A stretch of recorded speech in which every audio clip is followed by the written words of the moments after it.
Can এবং কুডের ব্যবহার যদি আপনি না জানেন তাহলে আপনি বুঝতে পারবেন না যে কোন জায়গায় ক্যান ব্যবহার হয় আবার কোন জায়গায় কুড ব্যবহার হয়। তো চলুন ক্যান এবং কুড কিভাবে কোন জায়গায় ব্যবহার হয় তো সেই সকল বিষয় আমরা জানি। ক্যান আর কুড ইংরেজির সবচেয়ে বেশি ব্যবহৃত মডেল ভার্ব গুলোর মধ্যে দুটি, কিন্তু ঠিকভাবে ভালো করতে গেলে অনেক সময় এগুলো একটু ঝামেলা মনে হয়। মূলত ক্যান এবং কুড ব্যবহার করা হয় দক্ষতা, অ্যাবিলিটি, অনুমতি, পারমিশন এবং সম্ভাবনা বোঝাতে। সবচেয়ে যে বড় ভুলটা মানুষ করে তা হলো ক্যান আর কুডকে একে অন্যের জায়গায় ব্যবহার করে, কিন্তু এদের মধ্যে কিছু গুরুত্বপূর্ণ পার্থক্য আছে। যেমন বর্তমান ক্ষমতা বোঝাতে সাধারণত ক্যান ব্যবহার করা হয়, যেমন I can speak English fluently, আমি সাবলীলভাবে ইংরেজি বলতে পারি। অন্যদিকে অতীতের ক্ষমতা বোঝাতে কুড ব্যবহার করা হয়, যেমন আমি ছোটবেলায় পিয়ানো বাজাতে পারতাম, I could play the piano when I was a kid.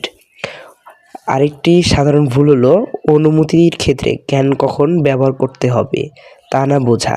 যেমন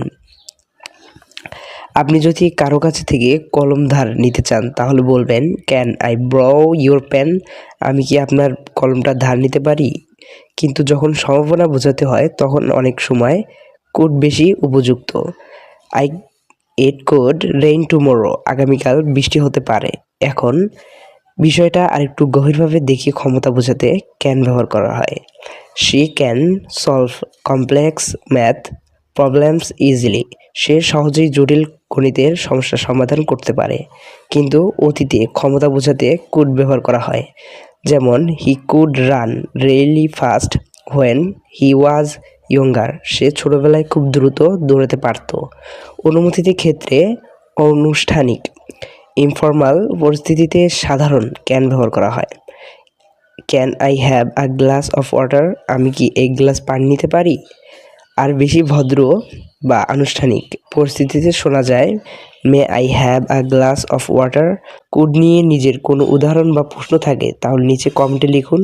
আর আপনি যদি ইংলিশ শেখার আরও টিপস পেতে চান তাহলে আমাদের চ্যানেলটি সাবস্ক্রাইব করে আমাদের সাথে থাকুন। এতক্ষণ সাথে থাকার জন্য অসংখ্য ধন্যবাদ। Thanks for watching.